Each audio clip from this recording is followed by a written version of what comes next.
He looks like he's used to coach anyway. Those 7 words spoken with the casual cruelty of someone who had never once been made to feel small landed in the first-class cabin of Flight 882, like a stone dropped into still water, and the ripples they created would keep spreading long after the plane never left the ground. But we're getting ahead of ourselves, because before the words there was the bag, and before the bag there was a man who had spent 44 years learning how to stand in spaces where people like Patricia Weston had already decided he didn't belong, and learning how to stand there without flinching, without shrinking, without giving them the satisfaction of watching him become smaller so they could feel larger. Damian Cole stepped into the first-class cabin of Terminal 4's Flight 882 at 7:42 in the evening, a bespoke charcoal suit absorbing the soft overhead lighting.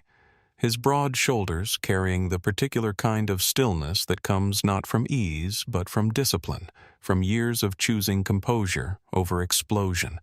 And what he saw when he reached row 1 stopped him cold. Seat 1. His seat, the seat he had booked 3 weeks ago, the seat that corresponded exactly to the boarding pass in his left hand, was occupied. Not by a person, by a bag. A bright orange Hermes Birkin bag, $4,000 worth of structured leather and brass hardware sitting in the center of the plush first-class seat like it had paid full fare and expected the meal service. While the woman in 1B scrolled through Instagram without a single glance upward, her platinum blonde hair lacquered into a helmet that didn't move when she tilted her head, her heels already kicked off onto the floor, her entire body arranged in the posture of someone who had long ago decided that the world existed primarily to accommodate her. Damian took one quiet breath and stepped forward. The day had started the way most of Damian Cole's days started lately, which was to say it had started before the sun did in the particular darkness of a man who had too much to carry and not quite enough hours to carry it in. JFK. Terminal 4640 in the morning. The July heat already pressing its humid hands against the glass doors even before they slid open, and Damian moved through security with the practiced efficiency of someone who had memorized the choreography of airports, the way other people memorize highways between their house and their office, which is to say, completely automatically without having to think about it at all. He was 44 years old, and he had built Cole Global Logistics from a single rented office in Baltimore with second-hand furniture and a laptop that overheated if you ran too many spreadsheets simultaneously, and he had built it not through inheritance or connection, or the kind of quiet advantage that some people carry through their lives like a tailwind they've stopped noticing, but through the particular stubbornness of a man who had been told in 100 different ways in 100 different rooms that the seat at the table was already taken, and who had responded each time by pulling up a chair anyway. Cole Global had just, and this detail matters. This detail is the thing that would make everything that happened next feel like the universe operating with a very specific and ironic kind of precision. Secured the exclusive contract to restructure the supply chains for 3 of North America's largest commercial airlines.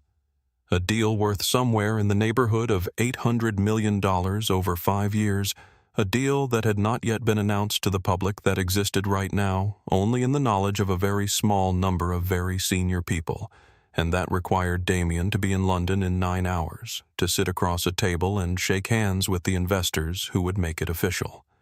He was not supposed to be famous today. He was supposed to be tired and quiet and invisible, sliding through the airport the way wealthy people who have learned the value of anonymity tend to do. And when Chloe at the first-class check-in counter looked up from her screen and recognized his name, and her voice dropped instinctively to the particular register people use when they're trying not to make a scene of the fact that they've just recognized someone important, Damian had responded with a warm and genuine smile and asked about her evening and thanked her by name when she handed back his documents. He bypassed the lounge. He didn't want champagne or the low murmur of business conversations happening at other tables. He wanted seat 1A and approximately 6 hours of unconsciousness before London, and as he walked down the jet bridge and stepped into the cool, recycled air of the aircraft with his briefcase in his right hand and his boarding pass in his left, he had every reasonable expectation that this was exactly what he was going to get. He was, of course, very wrong. Patricia Weston had boarded 12 minutes before Damien, which was enough time to fully colonize the territory around seats 1A and 1B, in the way that some people colonize space not out of necessity, but out of an unexamined conviction that their comfort is simply more important than other people's inconvenience. She was somewhere in her mid-50s, dressed in a cream-colored pantsuit that had been expensive when it was purchased and now fit slightly too tightly across the shoulders, in a way that suggested either the suit had changed or she had. And her platinum blonde hair was set into a rigid, lacquered structure that seemed to operate independently of wind gravity or the general laws of physics that applied to everyone else's hair on the plane. She had handed her boarding pass to Andre, the cabin's purser, by pushing it against his chest without looking at his face, and she had requested help with her overhead luggage in the tone of someone placing a room service order. And when Andre had lifted her heavy rolling case into the bin with a visible effort that would have prompted most people to at least acknowledge the assistance with a nod. Patricia had already turned away and was lowering herself into seat 1B with the satisfaction of a woman who considered this kind of service her natural due. Her shoes came off immediately. Her tote bags were arranged around her. Her phone came out. And the Birkin bag, the orange one, the $4,000 one. The one that had its own opinions about where it wanted to sit was lifted from her arm and placed directly in the center of seat 1. With the careful deliberateness of someone settling a child into a preferred spot. 3 rows back, in seat 4, a 9-year-old boy named Noah watched all of this with the calm, unblinking attention of a child who is still at the age where the world is genuinely interesting and has not yet learned to pretend otherwise. He was traveling with his grandmother, Mrs. Ida Grant, a retired schoolteacher from Philadelphia, who wore reading glasses on a beaded chain and carried butterscotch candies in her cardigan pocket, and Noah had his small sketchbook open on his tray table and a pencil in his hand, and he was looking at the orange bag on seat 1A, with the particular expression children get when they've noticed something that doesn't quite make sense to them, and they're deciding whether or not to ask about it. He decided to wait and see. Damien stopped at row. One looked at his boarding pass, looked at the bag, looked at the woman in 1B, and said in the most reasonable tone a person can use when they've just discovered that someone has put their designer luggage in the seat that corresponds to the boarding pass in their hand. "Excuse me." Patricia did not look up. Her thumb continued its slow scroll through what appeared to be a feed of interior design photographs, a series of marble countertops and open-plan kitchens that had apparently reached a critical stage requiring her full attention. Damien cleared his throat, a small deliberate sound that in the quiet of a boarding cabin tends to carry, and said again a fraction louder, "Excuse me, ma'am, I believe you have your bag in my seat." This time Patricia looked up, and the look she gave him was one of those looks that manages to convey an entire hierarchy of assumptions in the time it takes for eyes to travel from a person's shoes to their face and back again. A look that registered his presence, the way you might register a piece of furniture that has been moved into an inconvenient position, and said with a sigh that seemed to contain the full weight of her inconvenience at having been interrupted. "What your bag is in seat 1. Damien said. "That's my seat. I need you to move it." Patricia looked at the bag. She looked at Damien.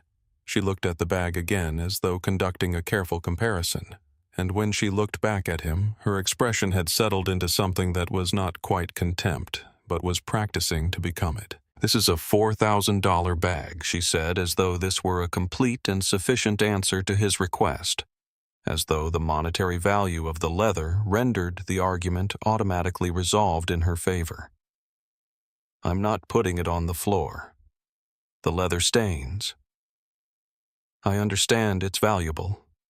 Damien said, his voice maintaining the particular measured patience of a man who has had a great deal of practice remaining calm in situations where other people have decided his needs are optional. But I have a ticket for this seat. I need to sit down. Patricia tilted her head and looked at him the way people look at something that has appeared in the wrong place and needs to be redirected, and she said, "There are seats in the back. Economy has plenty of room, and honestly," and here she paused and her eyes moved over him with a deliberateness that made the next words not just an observation, but a verdict. "He looks like he's used to coach anyway." The cabin went very quiet. It was the kind of quiet that doesn't arrive all at once, but moves through a space like a temperature drop, person by person, row by row. The young couple in row 2 stopping mid-conversation. The businessman in row 3, lowering his newspaper without fully realizing he was doing it. The flight attendant 2 rows back pausing with a drink in each hand. In row 4, Noah looked up from his sketchbook and turned to his grandmother with the earnest confusion of a child who has heard something that doesn't compute, and whispered, "Grandma, why does the man have to go to the back? He has a ticket. I can see his ticket from here." And Mrs. Ida Grant, who had spent 32 years teaching 4th grade and had heard a great many things she couldn't explain to children, in simple terms looked at her grandson and said quietly, "I know, baby. Keep watching." And there was something in her voice that was not quite sadness and not quite anger, but was made up of both of those things and something older than either of them. Andre appeared at Damien's elbow, smooth and professional, the way good cabin crew appear when they sense a situation developing, and he looked at the boarding passes, Damien's and the imaginary one the bag might have held, and said with careful politeness, "Mrs. Weston, Mr. Cole is correctly assigned to seat 1A. I'm going to need you to move your bag to the overhead bin or under the seat in front of you."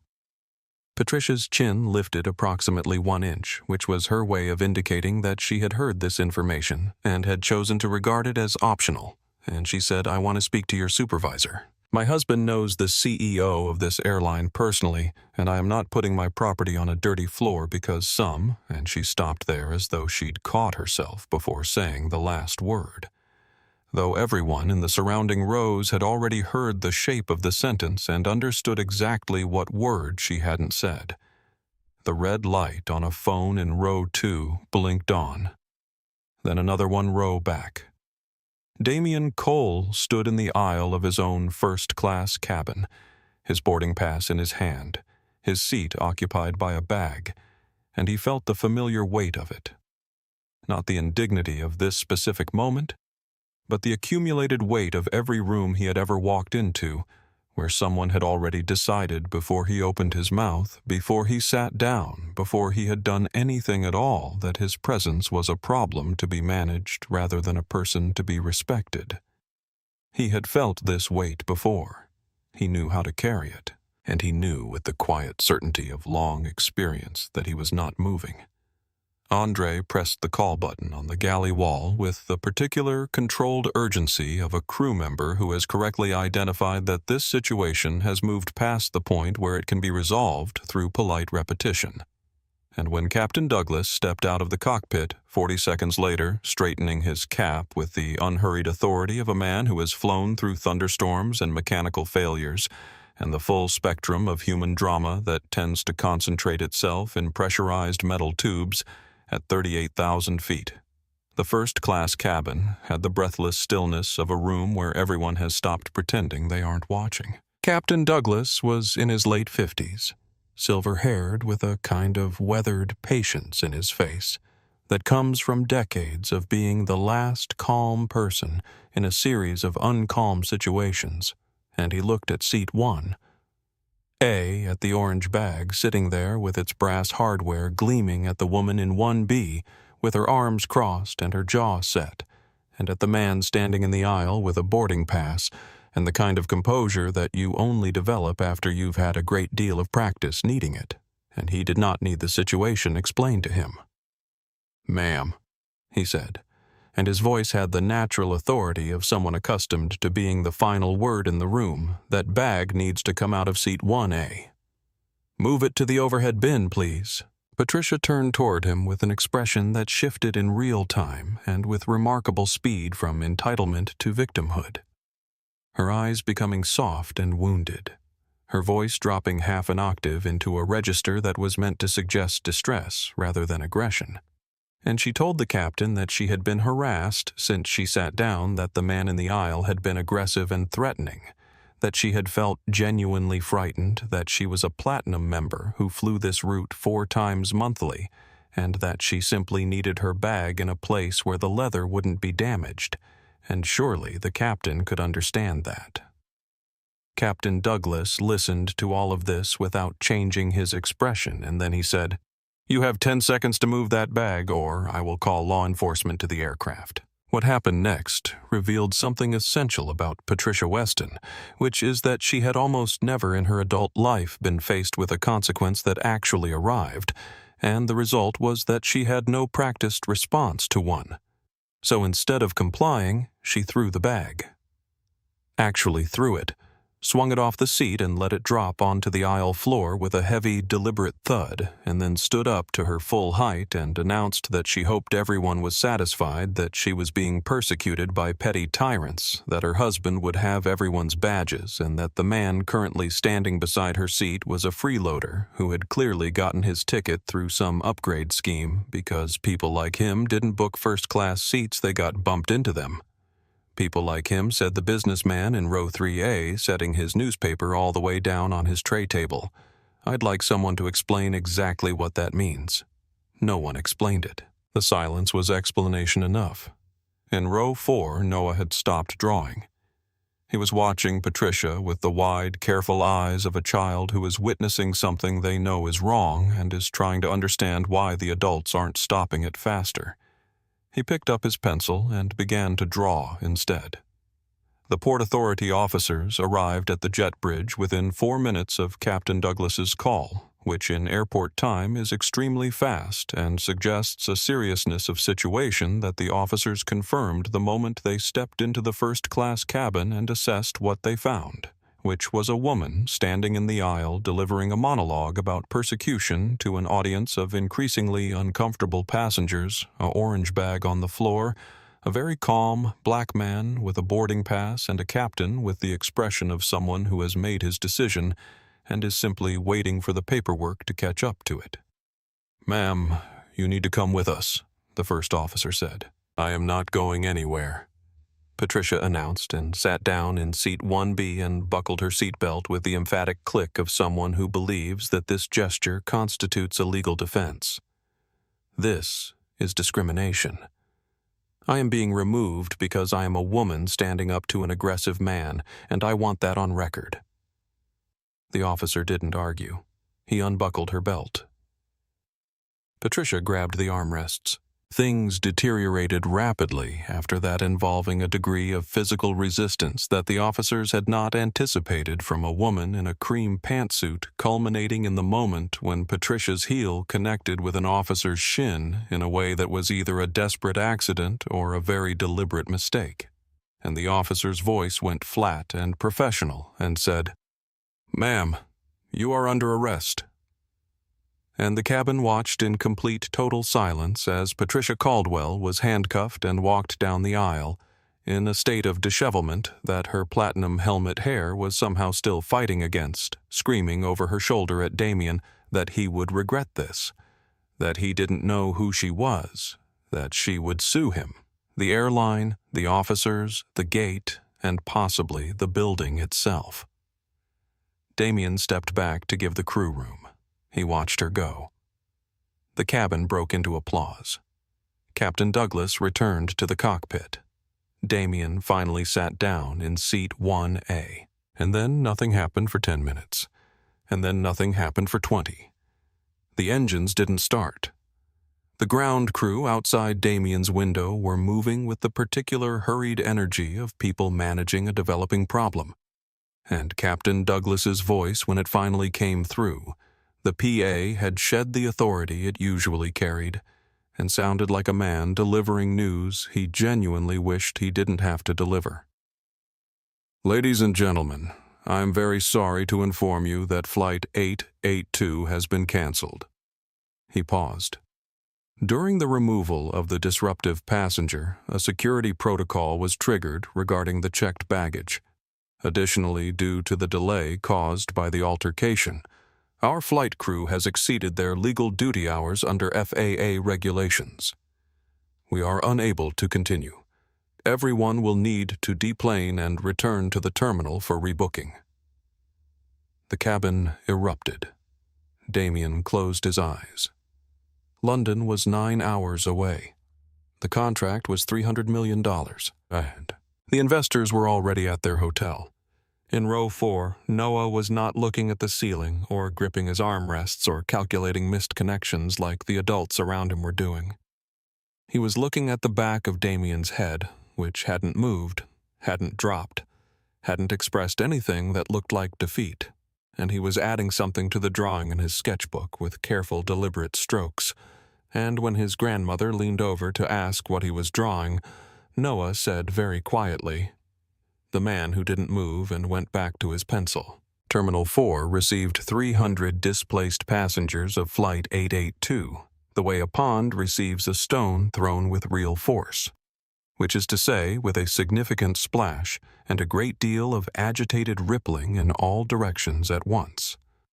And at the center of that splash was the customer service desk, which now had a line extending far enough back that the people at the end of it couldn't see the front, and somewhere in the middle of the churning chaos, someone was going to need to be blamed, because when 300 people have lost their flights and their meetings and their hotel reservations and their carefully assembled plans for the next 24 hours, the desire to locate a cause tends to override the desire to locate the truth. Damien had walked up the jet bridge with his briefcase and his back straight, and his face composed in the way he had trained himself to hold it in situations that wanted very badly to undo his composure, and he was making his way toward a quiet corner near the window, away from the main current of the crowd, when a man from business class materialized in front of him with the specific energy of someone who has been building toward a confrontation for the past 20 minutes and has finally found the appropriate target. "Nice going," the man said, and there was enough contempt packed into those 2 words to fill a considerably longer sentence. "If you'd just sat somewhere else, none of this would have happened. She was crazy, yeah, but you just had to have your seat, didn't you? Now 300 people are stranded." Damien looked at him. He didn't say anything because there was nothing to say to this that would improve the situation, and because the particular cruelty of this moment, not just this moment, but all the moments like it that had preceded it, stretching back across his entire adult life, was that it always came with this second act. The one where after the first indignity you were then blamed for having noticed it. A woman a few steps away muttered, "Couldn't he just have been the bigger man?" And someone else said, "Ego trip," in the tone of someone delivering a diagnosis, and Damien walked past all of it, past the glares and the muttering and the retrospective wisdom of people who had said nothing whatsoever when Patricia was making her own large, loud self the problem, and he found his corner by the window, and he stopped and he looked out at the tarmac and at the plane that was still attached to the jet bridge, and he let himself feel it quietly and privately in a way he allowed himself to do only in corners like this one. Because here is the thing about Damien Cole that the business profile in Forbes had touched on but not quite captured, which is that there had been other rooms before this terminal, other moments of standing in a space where someone had looked at him and seen not a person but a category. Not Damien Cole specifically, but the broader concept of someone who didn't belong and the discipline of responding to those moments with stillness rather than fury was not something that had come naturally, and was not something that came without cost. And if he stood in this corner for 2 minutes, looking at the tarmac before he made the calls he needed to make, he figured he had earned those 2 minutes. He took out his phone. 1 missed call from Rick Harmon, CEO of the airline. He pressed call back, and then because his mind worked the way it did, He began to remember something about Meridian Supply Company, and the name Robert Weston, and a deal that had not yet been announced to the public, and a very specific kind of understanding settled over him like a key turning in a lock. He straightened his tie and he began to work. Patricia Weston had been released with a desk appearance ticket and a court date and a state of physical dishevelment that was at odds with the intact, unshakable conviction that she had been wronged.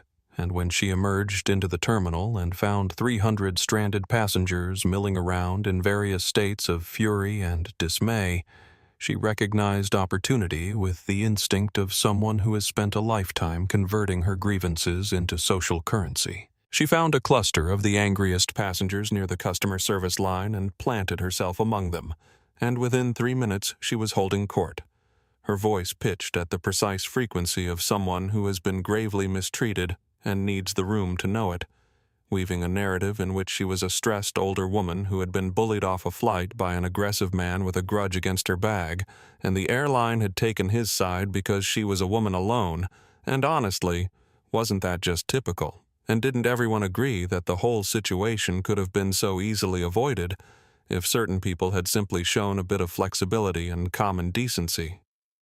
Poor Chloe, who had been at the check-in desk since 5 in the morning and wanted nothing more than to process rebookings in peace, found Patricia at the front of the counter demanding a first-class suite on the next available flight, plus compensation for what Patricia described as significant psychological trauma.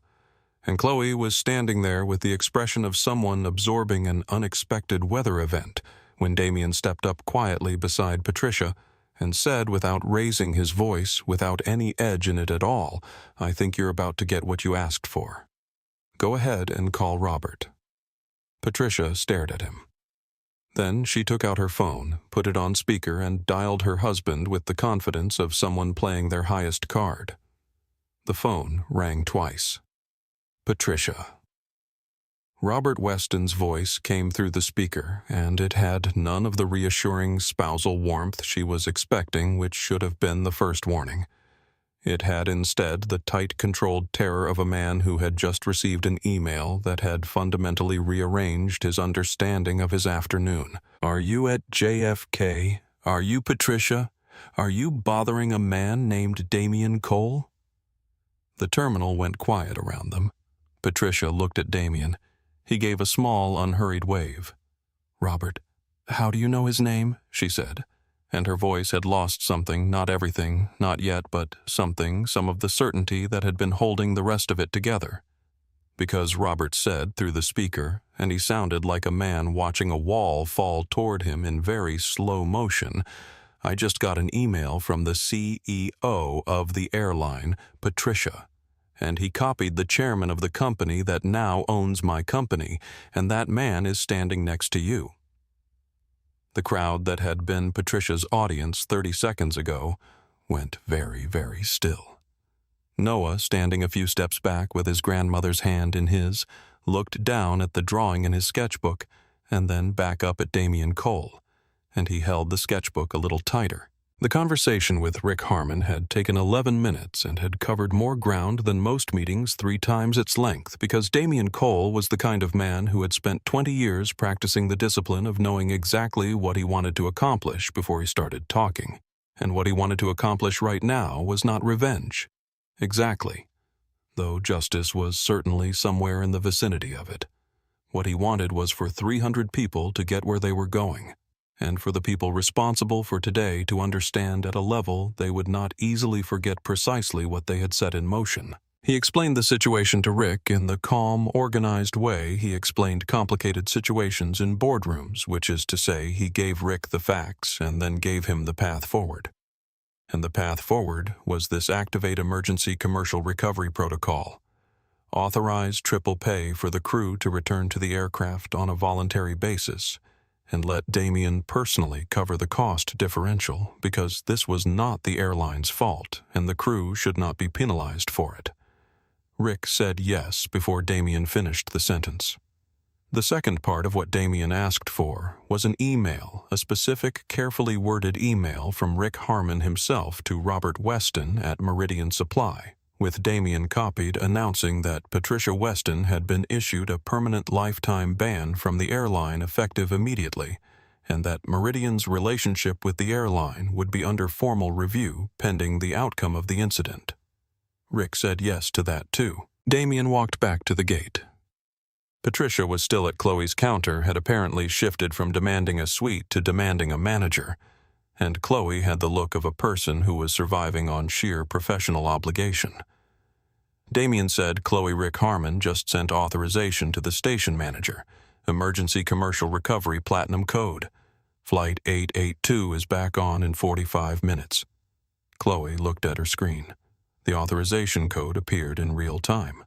Her hands were shaking slightly as she picked up the microphone, but her voice was steady, and when she said, "Ladies and gentlemen, due to the generosity of Mr. Damien Cole, Flight 882 has been reinstated boarding in 45 minutes. The terminal produced a sound that is hard to describe, except to say that it was the sound of 300 people exhaling at the same time, followed almost immediately by applause that built from scattered to sustained to genuinely thunderous.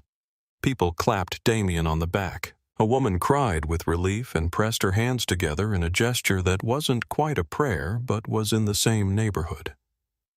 The man who had confronted him near the window made his way over with the expression of someone who has arrived at the far end of a very bad decision and is ready to apologize for it. And he said haltingly, "Hey, I didn't know. I'm sorry." And Damien said, "It's fine. Don't block the aisle." And there was enough warmth in it that the man understood he was forgiven, and enough precision in it that he understood what he had done. Patricia stood at the edge of it all alone, in a way she hadn't been in a very long time, and no one was looking at her. This chapter needs to be written slowly, because it is the most important scene in the script, not because of what is said. Very little is said, but because of what it means and meaning. Unlike plot requires room to breathe. The gate had been reopened. Boarding passes were being rescanned, and Damien was standing slightly to one side of the general flow of passengers answering a text from his London team when he became aware of a small presence at his elbow with the particular quality of attention that only children have, which is to say completely focused and completely without agenda. And he looked down and found a 9-year-old boy standing there holding a sketchbook open to a page, looking up at him with the solemn expression of someone completing a task they have been thinking about for a while. "This is for you," Noah said. He held out the sketchbook. On the page, drawn in pencil, with the confident lines of a child who draws the way some children do, as naturally as breathing, was a figure. A tall man standing straight on what appeared to be the wing of a plane, or maybe the top of the world. It was hard to say, and beneath the figure in the careful capital letters of a child who has recently learned to make them reliably were the words, "The Man Who Stayed." Damien looked at the drawing for a long time. He had been in the Forbes 500. He had been on the cover of 2 national magazines. He had signed contracts worth more money than most people would see in 10 lifetimes. He had sat across tables from senators and generals and the heads of companies that moved the physical world, and he had done all of that without letting his face give away what he was feeling, because that discipline had been necessary and had served him well, and he was proud of it. But a 9-year-old boy with a pencil and a sketchbook had seen something in him today that none of the senators and generals had thought to mention, and the accuracy of it hit him somewhere below the level where composure lives. "What's your name?" Damien asked. "Noah." They shook hands. Noah was very serious about the handshake. Damien carefully tore the page from the sketchbook, folded it once, and placed it in the inner pocket of his suit jacket next to his passport. "Thank you, Noah," he said. "I mean that." Mrs. Ida Grant appeared at Noah's shoulder, took one look at the two of them, and said to Damien in the quiet, certain voice of a woman who has spent 32 years recognizing important moments when they happen, "He watched you all evening. Every minute of it. I thought you should know that someone saw you clearly." Damien didn't have a word for what he felt, but he nodded, and that was enough. The cabin of Flight 882 was dim and quiet at 38,000 feet over the Atlantic, the LED lighting set to the soft blue of a late evening. Most of the passengers finally relaxing into their seats after the extended drama of the departure, and Damien Cole was in seat 1. His seat, the correct seat. The seat whose right to occupy he had not given up, and he was not sleeping. He was looking out the window at the darkness that exists above clouds, which is one of the few places left in the world that has no Wi-Fi signal and no ambient noise and no claim on your attention. And he was thinking about the cost of the kind of day he'd had, not in terms of the contract or the delay or the 300 people who had very nearly missed their flights because of one woman's conviction that her comfort superseded their plans, but in terms of the quieter, more personal cost that doesn't show up in any Forbes profile and doesn't get mentioned in any boardroom. Andre appeared at his row and crouched down to speak at conversation height, the way good crew do when they want to have a real exchange rather than a transactional one. "I wanted to say thank you," Andre said. "The triple pay, it means a lot to all of us. But honestly, what meant more was watching you stand there and not." He paused, searching for the right word. "Not apologize for being in your seat." Damien turned from the window. "I shouldn't have to apologize for being in my seat." "No," Andre agreed. "You shouldn't. But most people in your position would have moved the bag themselves just to make it stop. And I've seen it. I've seen it so many times. People who have every right to stand there and they just..." He stopped. "They get tired," Damien said. "Yes, I get tired too," Damien said. "Being calm is not the same as not feeling it. I just decided a long time ago that I wasn't going to let somebody else's decision about where I belong become my decision about where I go." He paused. "That's all." 2 rows back, Noah was asleep in his seat, head leaned against his grandmother's shoulder, pencil still loosely curled in his hand, and outside the window the Atlantic rolled by unseen below them, dark and vast and indifferent to all of it. While Damien slept somewhere over the middle of the Atlantic with Noah's folded drawing against his chest, the world below was doing what the world does in the age of multi-angle video and algorithmic amplification, which is to say, it was catching fire. The young couple from row 2 had posted their footage first before the plane even pushed back, and it had the exact quality that the internet responds to with the velocity of a chemical reaction. Not produced, not edited, not performed, just a plain record of something true happening in a small space. And it showed in sequence: the bag, the request, Patricia's slow, contemptuous appraisal of Damien, and the 7 words that carried the whole weight of the afternoon in their casual delivery: "He looks like he's used to coach anyway."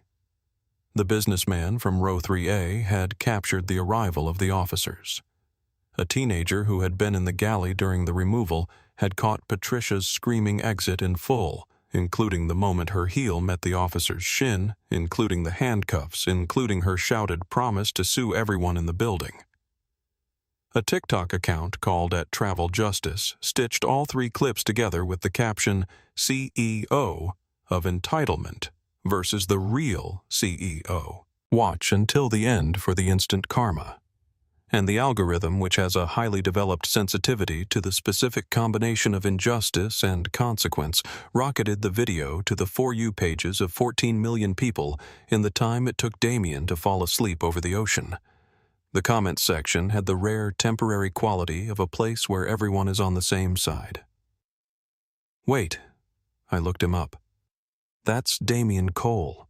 He literally just bought the company her husband works for. This is some kind of 4-dimensional chess." She said "people like him" in a tone of voice that I think explains exactly what she meant by "people like him." Did she just kick a cop? She kicked a cop. "Ma'am, you just added a felony to your afternoon." The way he just stood there. "That man has spent a lifetime practicing how to be the calmest person in the room, and it shows."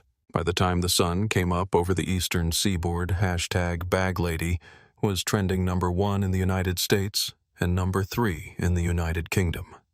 Meridian Supply Company's website had crashed, and Patricia Weston's name had been searched more times in 12 hours than in the entire preceding 5 decades of her life combined.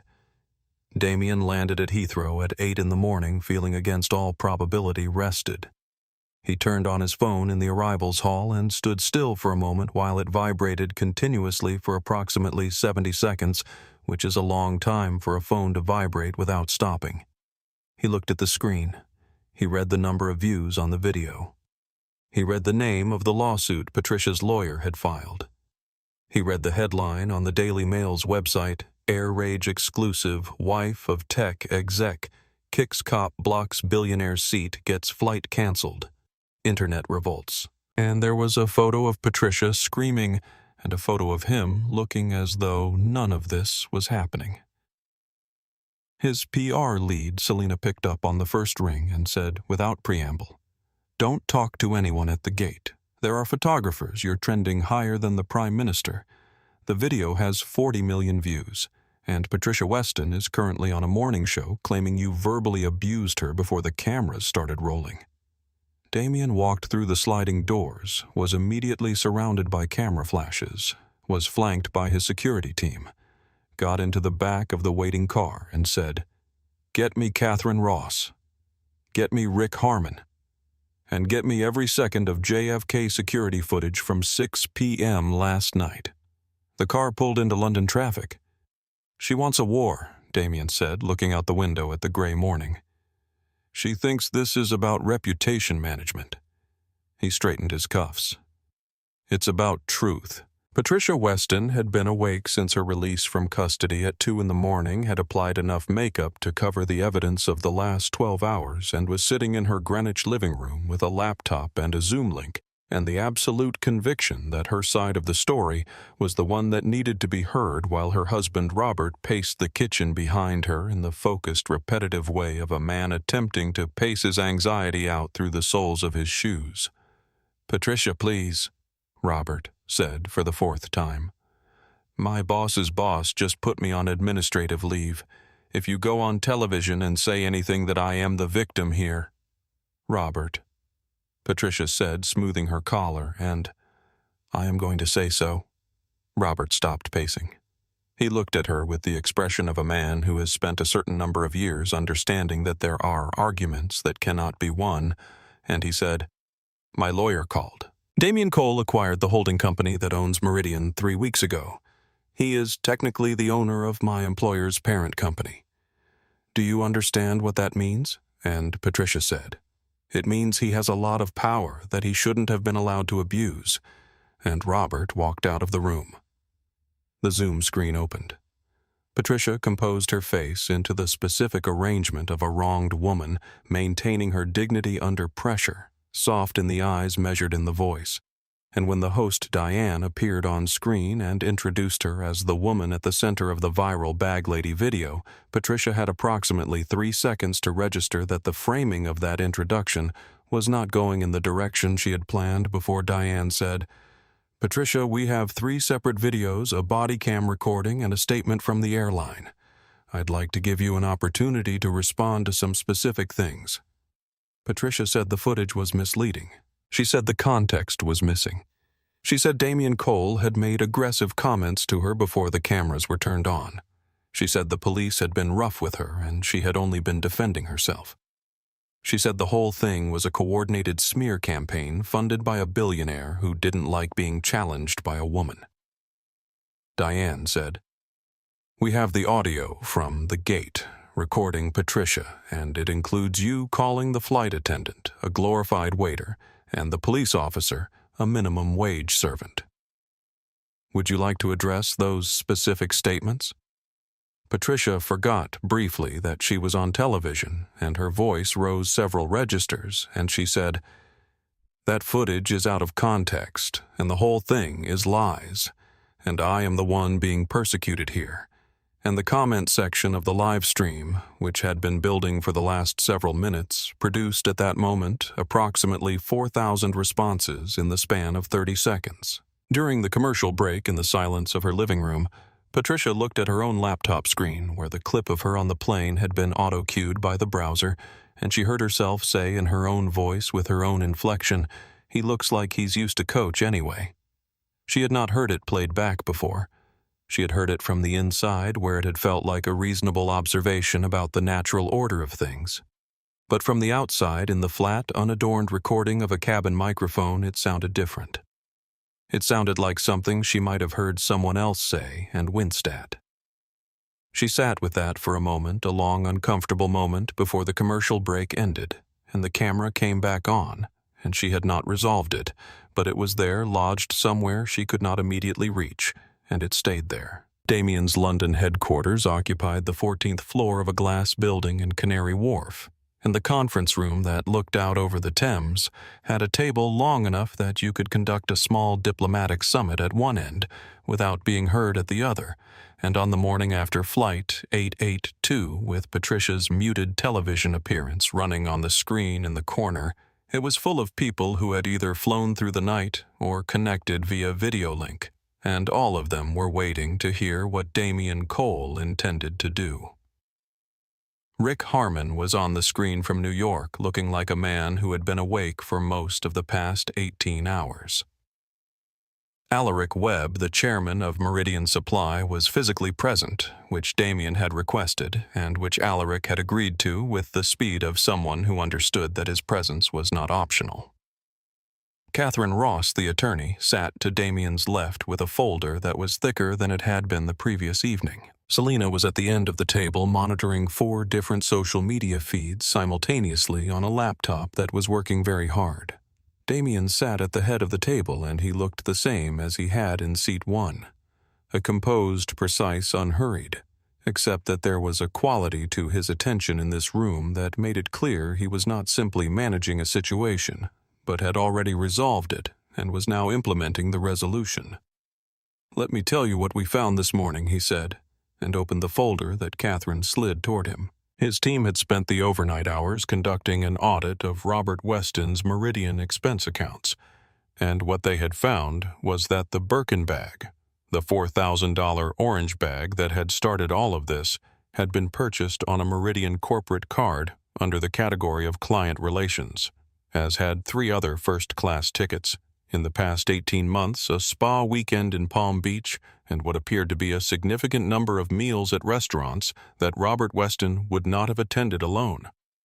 "That's embezzlement," Alaric Webb said quietly, the color not quite leaving his face, but redistributing itself.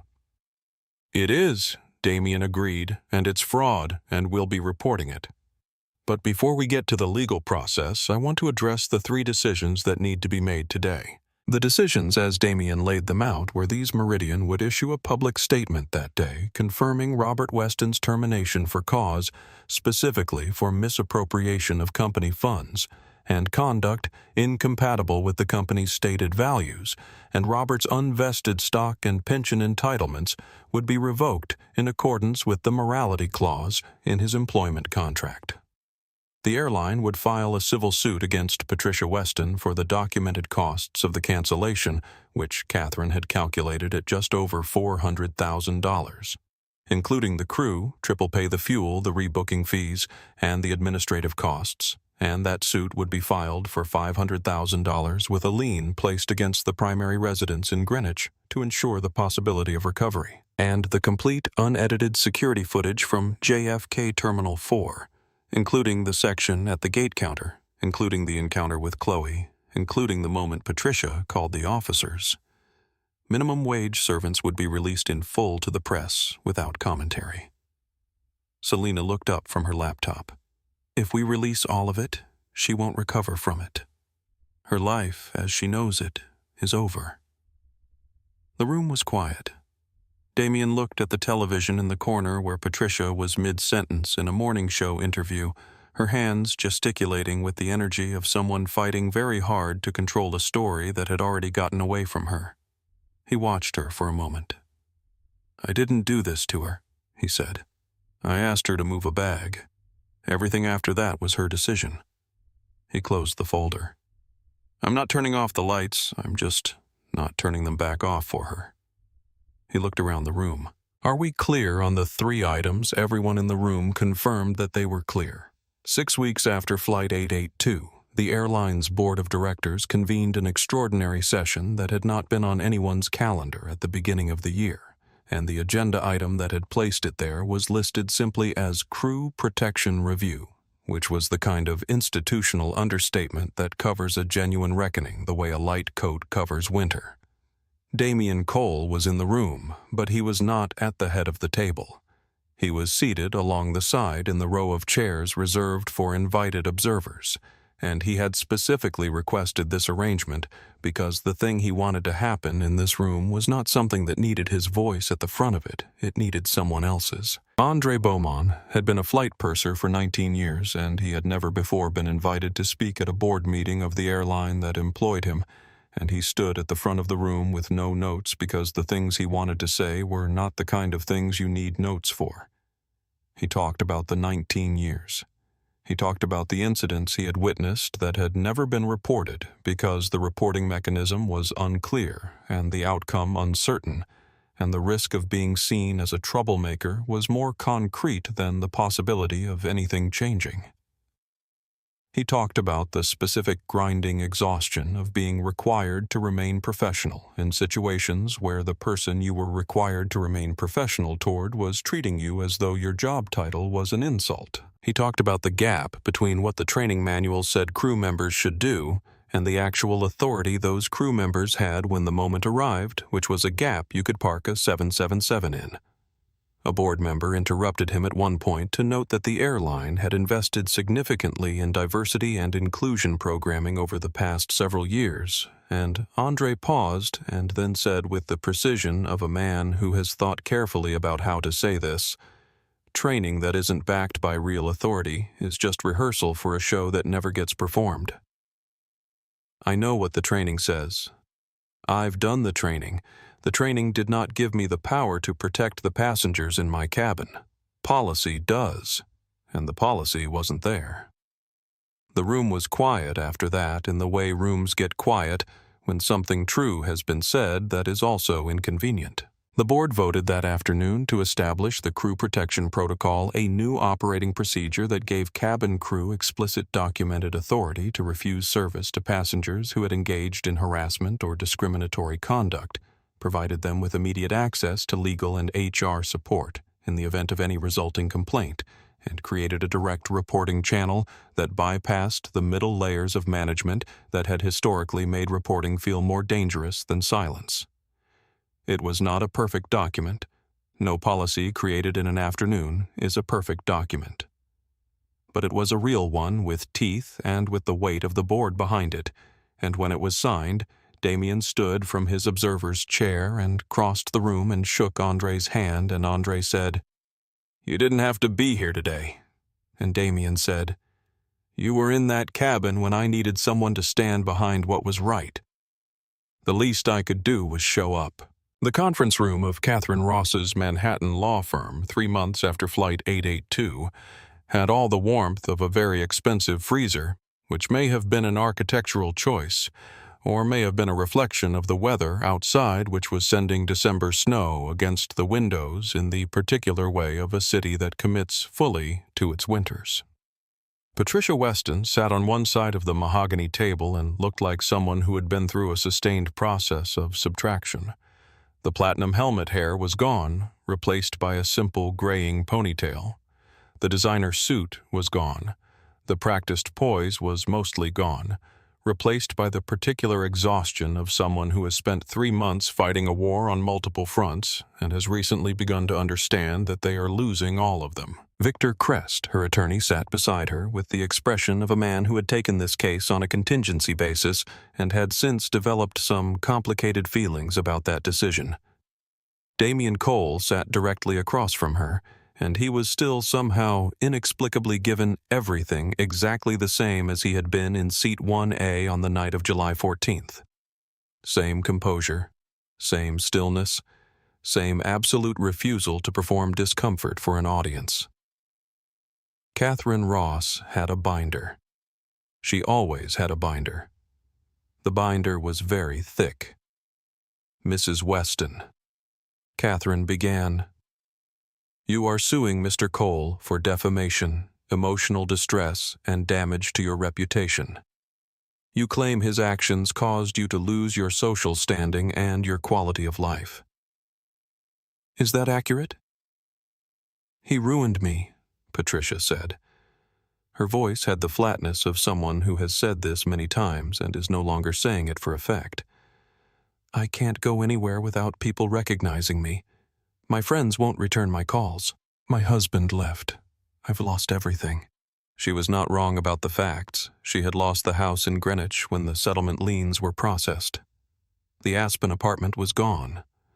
Robert had filed for divorce in August and had relocated to Florida with minimal communication, and a lawyer who had successfully argued that Patricia's public misconduct constituted a violation of the morality clause in their prenuptial agreement's alimony provisions. She was living in a one-bedroom apartment in Queens and working as a data entry clerk for a medical billing company whose manager did not follow celebrity news. Catherine laid Exhibit A on the table, the audio transcript from the cabin. She walked Patricia through it, the comments to Andre, the instructions to find Damien another seat, the 7 words. Patricia's responses ranged from, "I don't remember saying that," to, "It was out of context," to, "I was under significant stress," and each response was met with a corresponding exhibit from Catherine's binder, and the binder, it became clear, was going to outlast Patricia's defenses. Damien let it proceed for 20 minutes before he spoke. When he did, it was quietly and directly the way he said everything.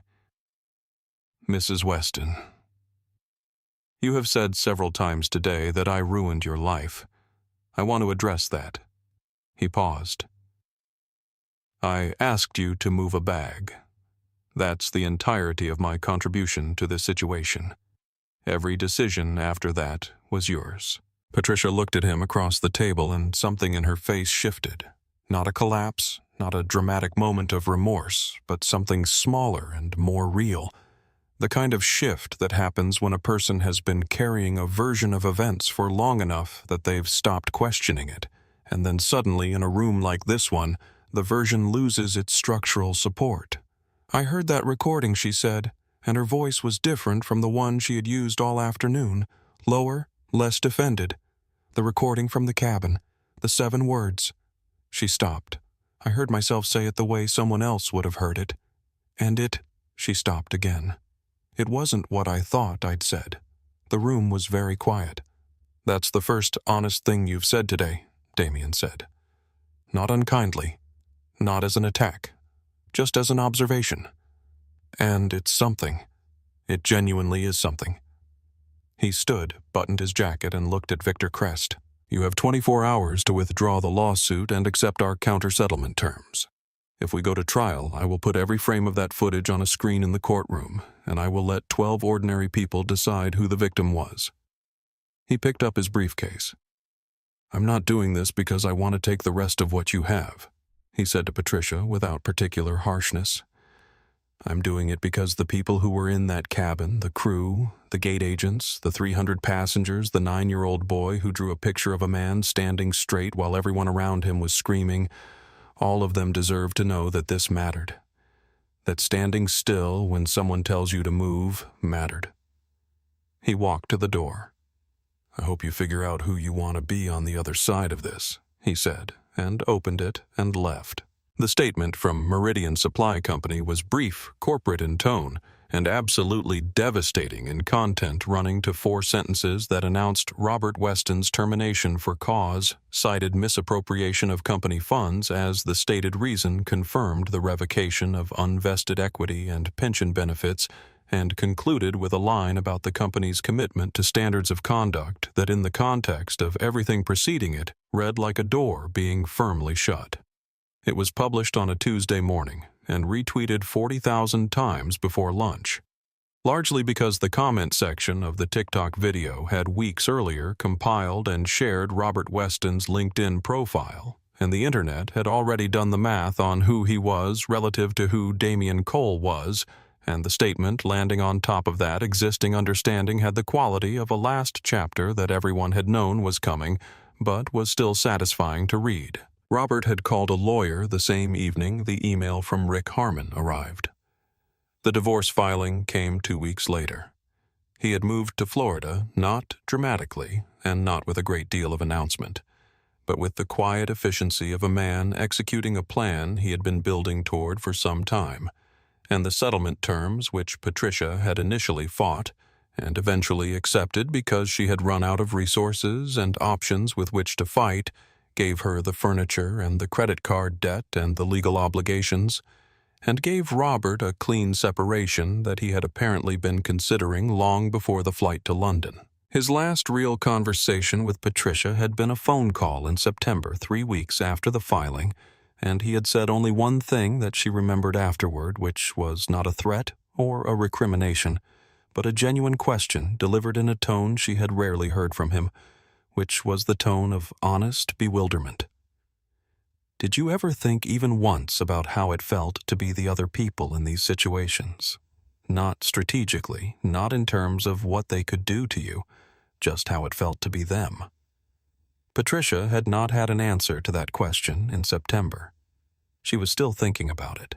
The house in Greenwich, the one with the rose garden that Patricia had planted herself and the kitchen she had renovated twice in 12 years, sold in November, 2 months after the liens were placed, and the proceeds went directly to the settlement accounts.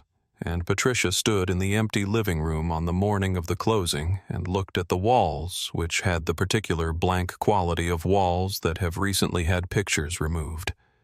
And she thought about the question Robert had asked, and she thought about the recording she had heard of her own voice, and she thought about a man in a charcoal suit who had held a boarding pass in his hand and asked for nothing more than the seat he had paid for. And for the first time since July, she did not reach immediately for the version of events in which she was the protagonist of a persecution. She reached instead for her coat, and she closed the door behind her, and she did not look back. LaGuardia Airport in November has a specific quality of unglamour that is hard to replicate in other settings. The orange plastic seats bolted to the floor, the overhead lights that deliver illumination without warmth, the particular blend of Auntie Anne's pretzels and stale coffee, and the concentrated human energy of people who are going somewhere but would rather already be there. And Patricia Weston moved through it as she moved through everything now, which was quietly without the force field of assumed importance that had once preceded her into every room. She was wearing jeans and a beige jacket from a mid-range retailer. Her hair had grown out from the platinum to its natural color, which was a graying brown that she had spent 30 years covering and had recently decided to stop fighting. She had a single carry-on duffel bag, canvas bought second-hand, and she was looking for the departure board for the $89 non-refundable flight to Fort Lauderdale that represented her current understanding of what a vacation could mean, which was not a suite and a driver and a restaurant reservation, but a few days in a smaller city where no one knew her face. The Queen's apartment was functional. The data entry job was steady. She had started seeing a therapist in October, not because she had arrived at the decision gracefully, but because her therapist had been recommended by the court as a condition of the deferred prosecution agreement on the assault charge, and then she had continued going after the requirement ended because she had found somewhat against her expectations that having someone ask her honest questions about herself was not entirely without value.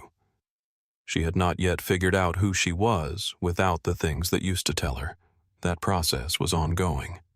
She found a seat near her gate and took out her phone to check the boarding time, and the news app that she had stopped following obsessively but had not deleted surfaced an article with a notification she hadn't requested. The way news apps sometimes do when an algorithm has decided you have a relevant interest. Cole Global, CEO launches Crew Shield Initiative, $5 million, commitment to airline worker protection. She should have swiped it away. Instead, she clicked it. There was a photograph of Damian Cole standing on a stage at a gala event, and next to him, also on the stage, holding a small award and looking like a man who had not expected to be holding an award, and was not entirely sure what to do with his face was Andre Beaumont, the purser from Flight 882, and the caption identified him as the initiative's first honoree.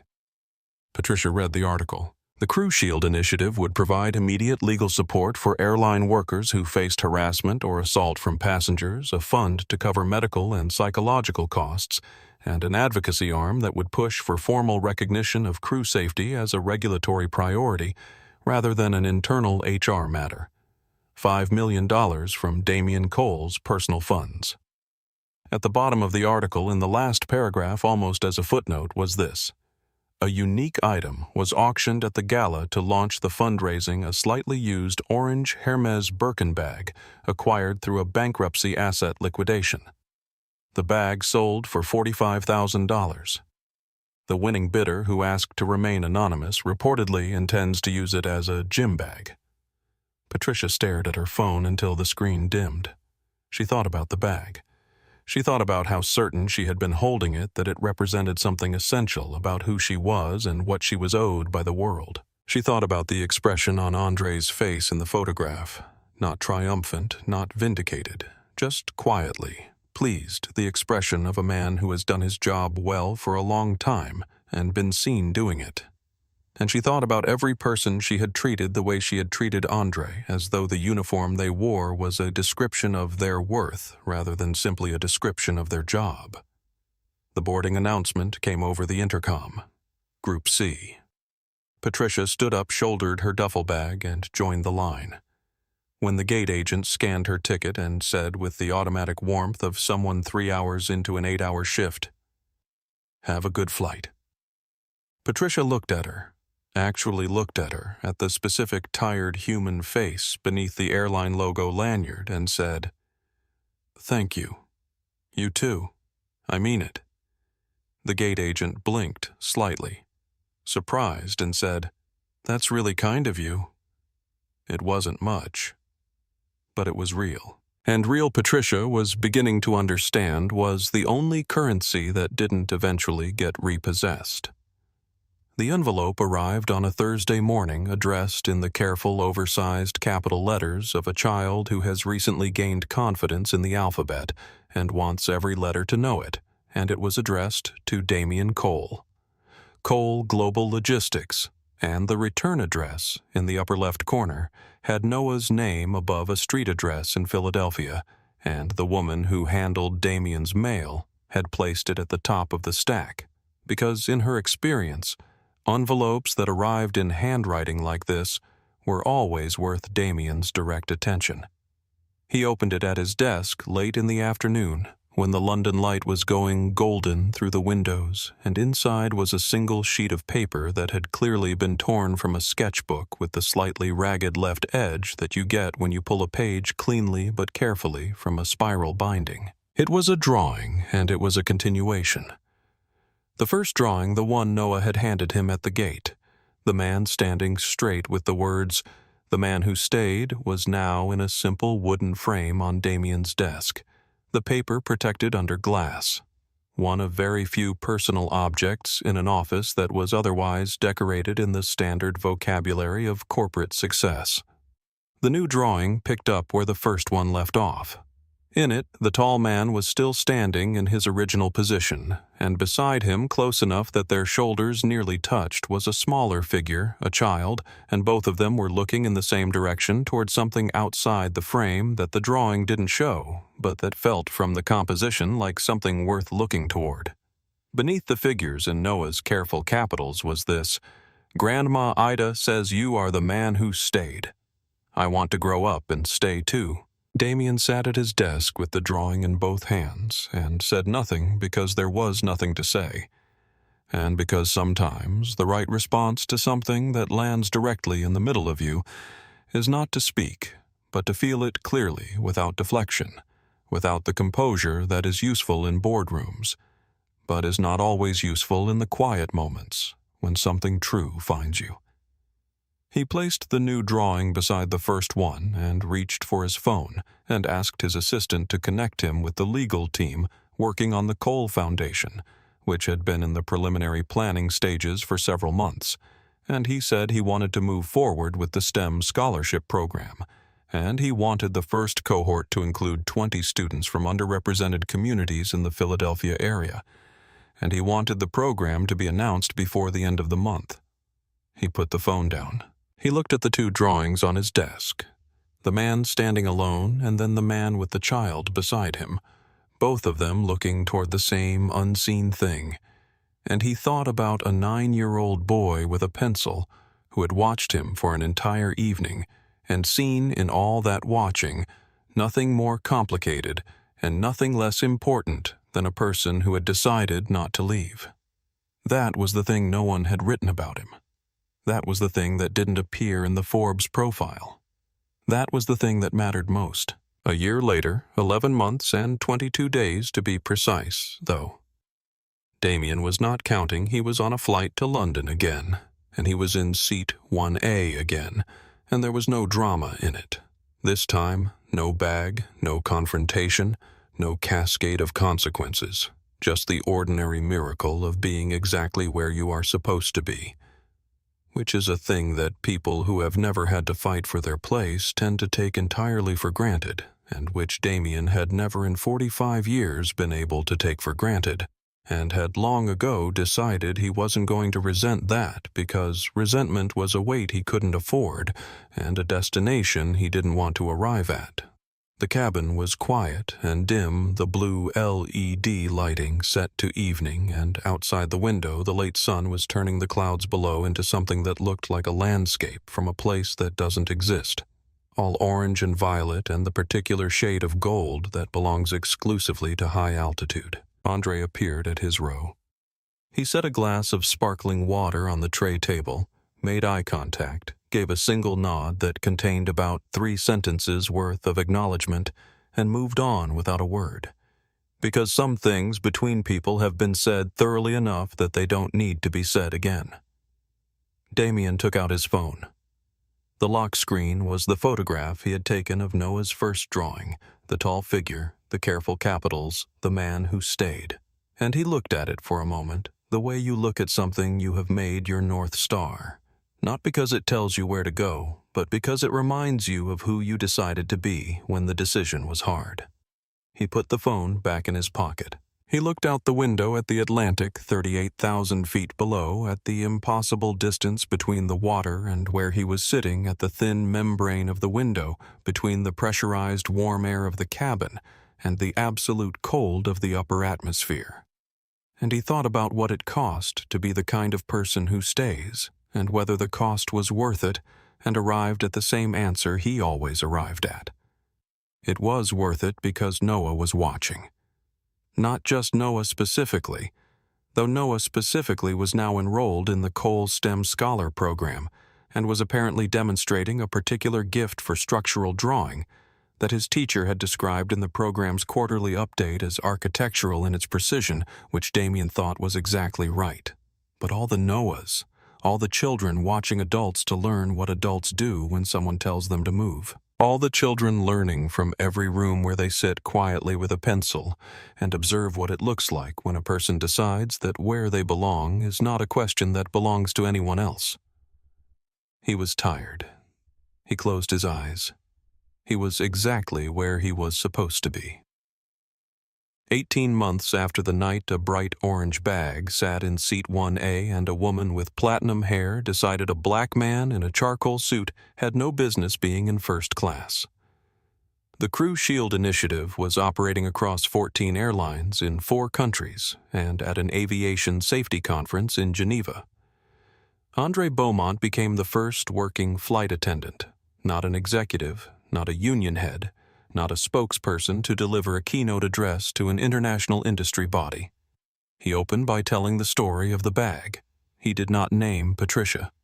He named Damien with permission, and when he described the moment the 9-year-old boy handed the drawing to the man in the aisle, there was not a sound in a room that held 400 aviation professionals. And then there was quite a lot of sound, and it was the kind of sound that means something has landed in a place where it will stay. Patricia Weston did not fly first class anymore.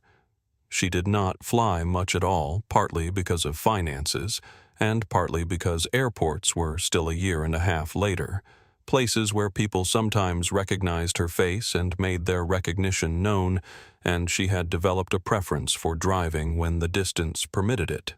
She was still in therapy. She had not fully figured out who she was, but she had stopped lying to herself about who she had been, and she was discovering that this, though it was not pleasant and though it arrived too late for several things she could not recover, was its own kind of foundation.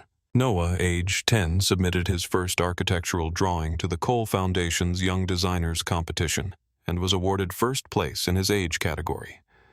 The drawing was of an airplane. He titled it in careful capitals, "The Place Where Everyone Has a Seat." If this story moved, you hit the like button and share it with someone who needs to hear it.